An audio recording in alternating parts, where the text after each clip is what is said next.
This is CBC Windsor News. I'm Jennifer LaGrassa. Thanks for watching. The Toronto Blue Jays are on the edge of greatness. A deciding Game 6 tonight. CBC's Chris Ensing introduces us to the Windsor fans who want it all.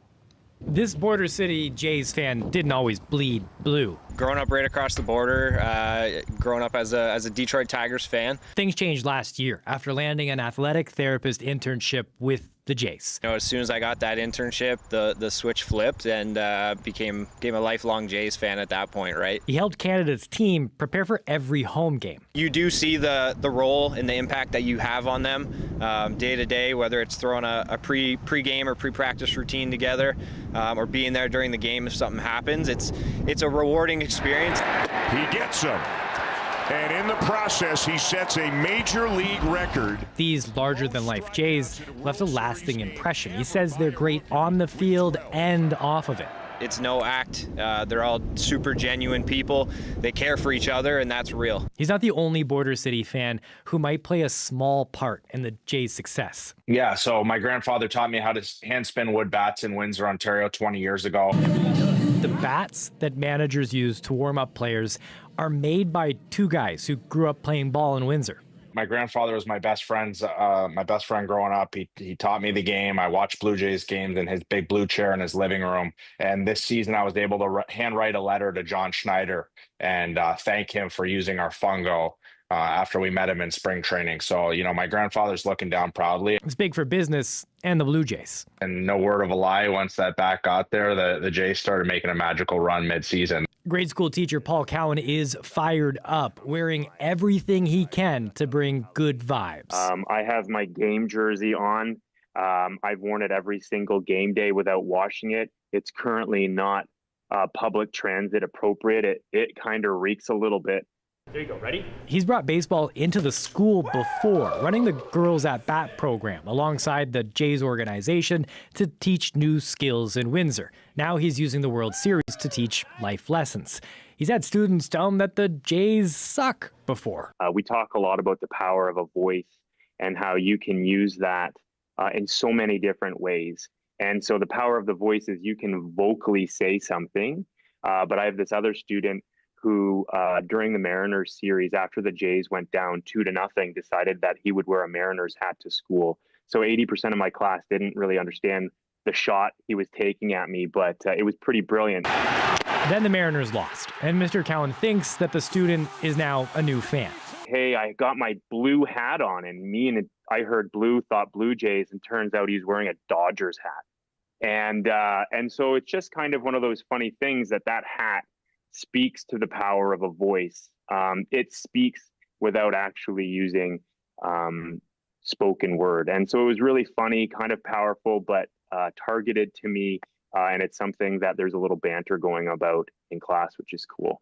A little banter, a life lesson, and a lot on the line for the Blue Jays and their fans here in the Border City. They're up 3-2 in the World Series. Chris Ensing, CBC News, Windsor.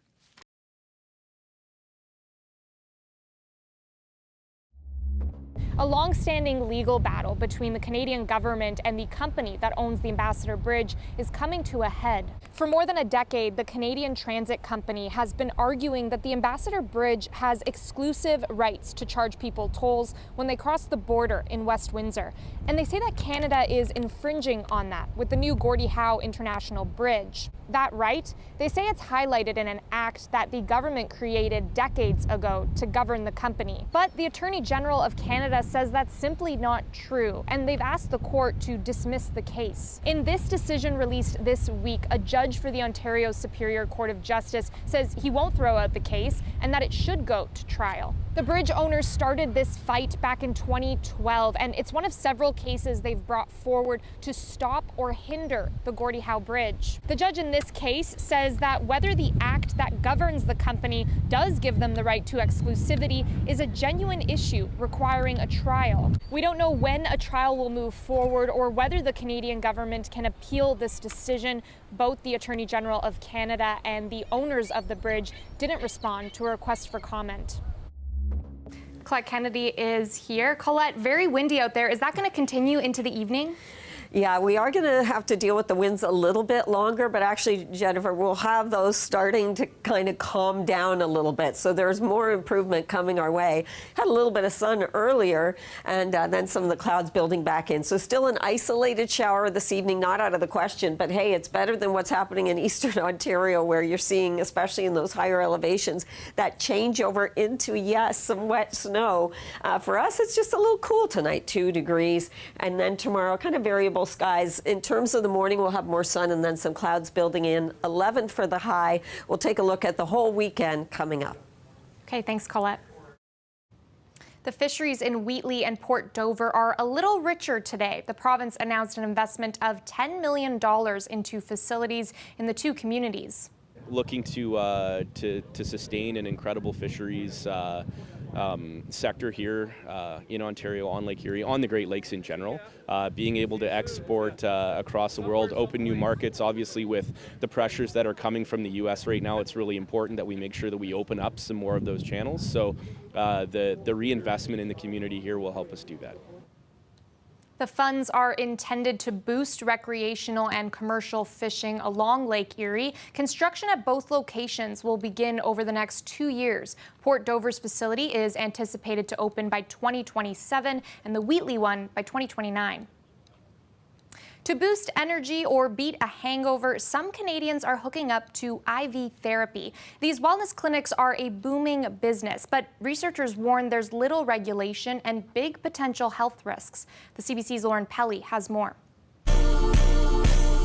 Social media is filled with ads for intravenous therapy, cocktails of vitamins and supplements that cost hundreds of dollars and get injected right into someone's veins. The growth that you're seeing probably is in part because there is so little regulatory oversight. This researcher studied the booming business of IV therapy south of the border.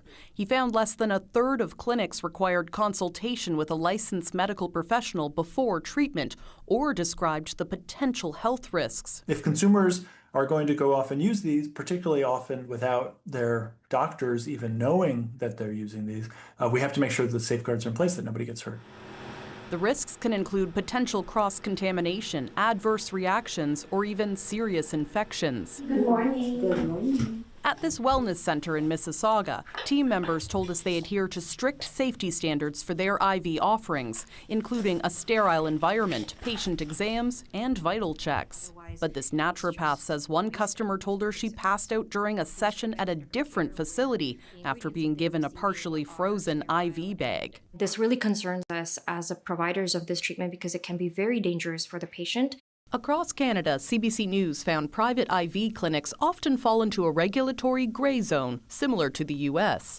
Health Canada authorizes intravenous health products, while a patchwork of provincial watchdogs monitor workers, such as naturopaths, physicians, or registered nurses.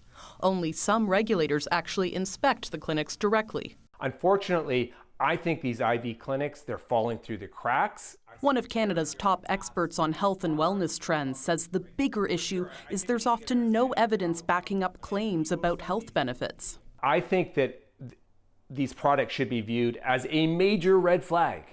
Doctors told us if you're sick, seek medical advice. And if you're healthy, there's typically no need for any type of intravenous therapy. Lauren Pelly, CBC News, Toronto. For more than a year, the Fifth Estate has been investigating murders in Dawson Creek, BC. It's a small city with a murder rate 14 times the national average. Despite RCMP promises to make arrests, more than a dozen of those cases remain unsolved. And as Mark Kelly tells us, the killing continues. This is the slow dance of death in Dawson Creek.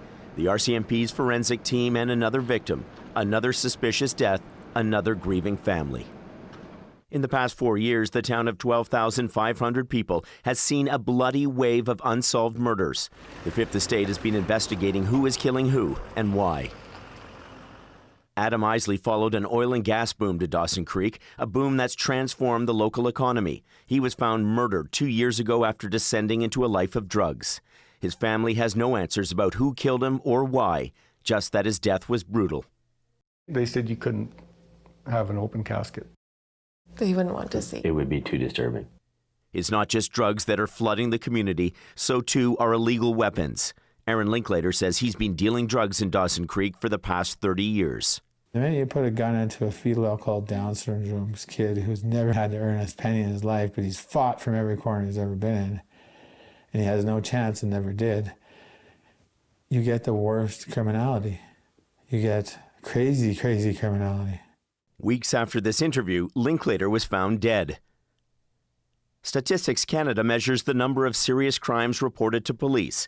This is the national average. Dawson Creek's is 3 times higher. And there's a lingering fear here that speaking to the RCMP can get you hurt or worse. One serial offender changed his profile picture to this.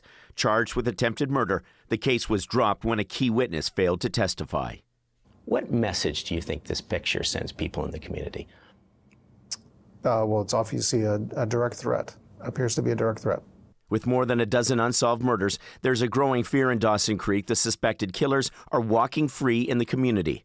But the RCMP says believing someone is guilty and proving it are 2 different things, pleading with the public, once again, for patience. Mark Kelly, CBC News, Dawson Creek. An extreme metal band that formed in Windsor is getting a biography. Woods of Ypres was the Juno Award-winning project of the late David Gold. CBC's Dawson Chen has more about the band and its following.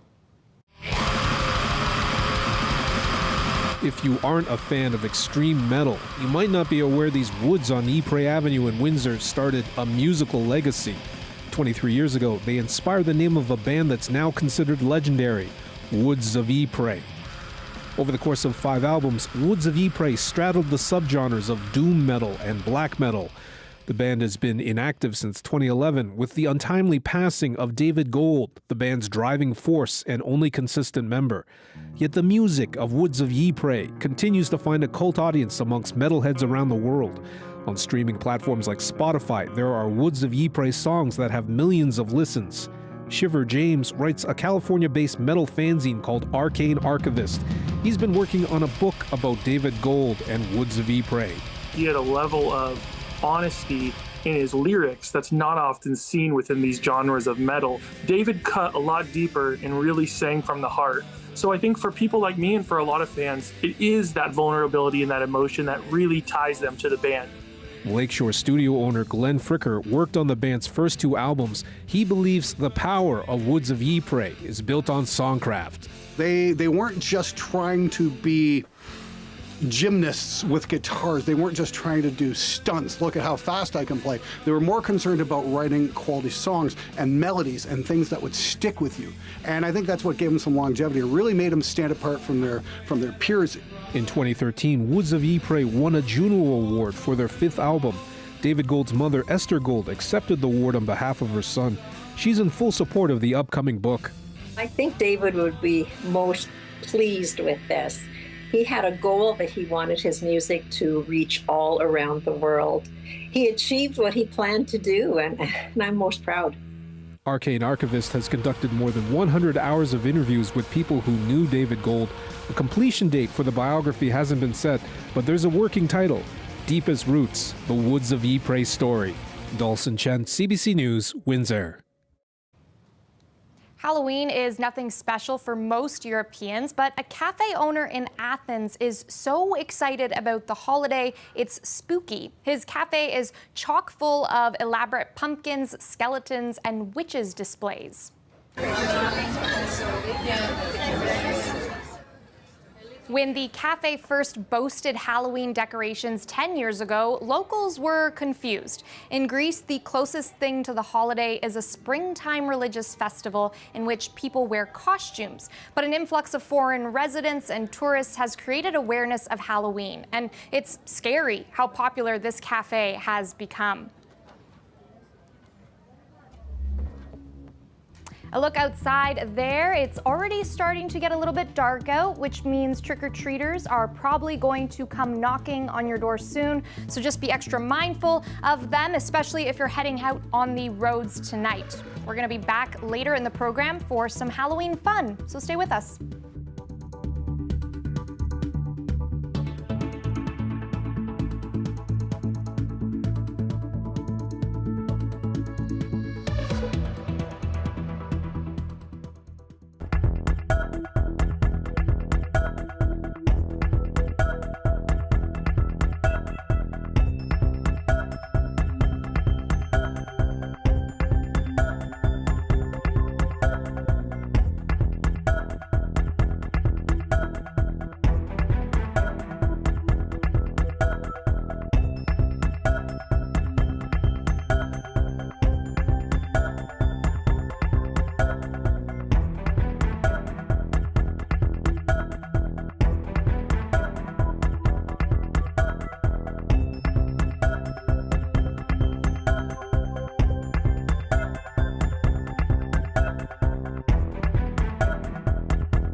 Welcome back.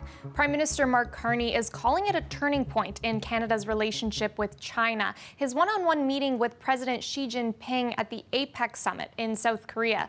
There are no new breakthroughs to report, but Carney has accepted an invitation to visit China. Rafi Boudjikanian is traveling with the Prime Minister. A handshake with a country where a cold shoulder has been the norm for years. Our countries have a long history of cooperation, engagement, and trade.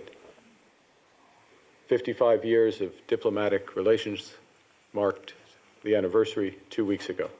In recent years, we have not been as engaged. There has been no formal sit-down between a Canadian leader and Chinese President Xi Jinping since 2017, and plenty of clashes between Beijing and Ottawa since. The Canadian Parliament has accused China of genocide for its treatment of its minority Uyghur population. And in January, a public inquiry into foreign interference concluded Beijing was the main state actor interfering in 2 recent Canadian elections. Xi congratulated Carney on his recent election victory, also saying he wants to work with Canada to re-establish relations. I don't think there's a prime minister out there who would have been in a position to have some kind of a reset of the relationship immediately. This observer says enough time has passed for the 2 countries to start talking again. For Canada, the imperative to diversify our trading relationships on quite an urgent basis is there, since the arrival of the Trump administration. For the Prime Minister, meanwhile, this is just the start. We now have a turning point in the relationship, a turning point that creates opportunities for Canadian families, for Canadian businesses, and Canadian workers. Carney has also accepted an invitation from Xi to China himself at what the Prime Minister's office calls a mutually convenient time. Rafi Boudjikanian, CBC News, Gyeongju. The Canadian economy shrank in the month of August. The latest numbers from Statistics Canada show a decline of 0.3%. The agency says the hardest hit sectors were manufacturing, wholesale trade, and mining. That can be attributed to U.S. tariffs for the most part. But tariffs have helped one sector, tourism. Canada's tourism industry had a record-breaking summer. New numbers show that hotels, attractions, and tour operators had their busiest season ever, and revenues hit all-time highs. Kyle Bax reports. Up, down, and around the mountains in southwest Alberta, Brent Coinberg has never taken so many travelers on guided tours. The tourism this summer was really good for me. We probably quadrupled how many tours we did and how many people we took through. Business was booming, with nearly half of his customers from abroad. He's not alone, as it was a banner year across the country. New figures from Destination Canada estimate record high revenue for the tourism industry this past summer, nearly $60 billion, up 6% compared to last year, with most regions in the country experiencing a tourism bump.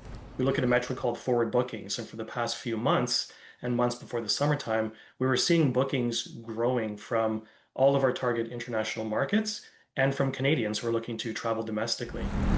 Much of the tourism spending in Canada was by Canadians, as many choose to spend their travel dollars at home, fueled by national pride amid a trade war with the U.S. and Donald Trump's threats to annex Canada. Domestic tourism was up 7%. At the same time, revenue from overseas travelers climbed even higher, a 10% jump compared to last summer. One notable drop was from the U.S., a slight decrease of about 2%. It was down, as we were expecting to see. Regardless, it will be a summer to remember in the tourism sector and financially providing a much-needed economic boost for the country. Kyle Bax, CBC News, Calgary. Coming up, we'll take a look at the forecast ahead of Game 6. We'll also have a special guest, so stay with us.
Colette Kennedy is back with us. Colette, I want to introduce you to a little friend of mine.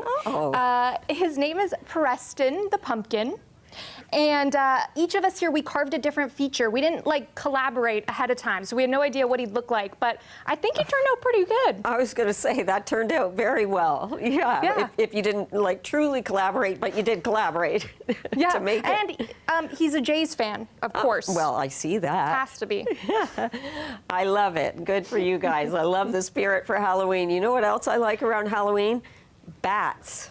Okay. These kinds of bats. Let's hope that we've got some scary Jays bats that are swinging tonight and those Dodgers are in fear, okay? At first pitch, how about partly cloudy skies, 7 degrees. This is at the Rogers Center. Of course, it will be closed, but just so you know, it will be a little bit breezy. Any fans or folks that would have watching parties that are outdoors, those winds still gusting 30, 40, 50 kilometers per hour, at least for southwestern Ontario. Our winds are easing as we head towards midnight tonight. So temperatures this morning, we were at about 4 degrees, and then coming up to that high around 11, and we had some sunshine in there too, so it was actually nice for a good portion of the day, although breezy. But the forecast with those winds, you can see how they begin to die out as we move towards tomorrow morning, and in fact from there are much lighter through the day on Saturday. So the weekend is setting up pretty nicely. Not looking too bad if we've got some trick-or-treaters that are still hanging on, waiting to head out the door because it's not dark enough yet. Still the chance of a stray shower, an isolated shower, but most of the rain, and yes, snow. There is snow there in the higher elevations, is off into eastern Ontario, but you see just a little bit of these light isolated showers. I think most of our trick-or-treaters will stay dry. Into Saturday, that kind of mix of sun and cloud. We'll have more sun likely in the morning, and then into the afternoon, you get a bit more cloud cover coming in there. I've kept these isolated showers actually out of our forecast. I'm not too concerned about that. And Sunday, I'm not concerned about anything in that regard because we'll have full-on sunshine. The next system bringing in a chance for some rain showers actually comes in for Monday, other than this evening. 2 degrees, though. It's going to be a cool start tomorrow. Don't forget to set the clock back. Hopefully it means you get to gain an extra hour. Sometimes it doesn't work that way if the kids don't really mind that, right? Thank you, Colette, and happy Halloween!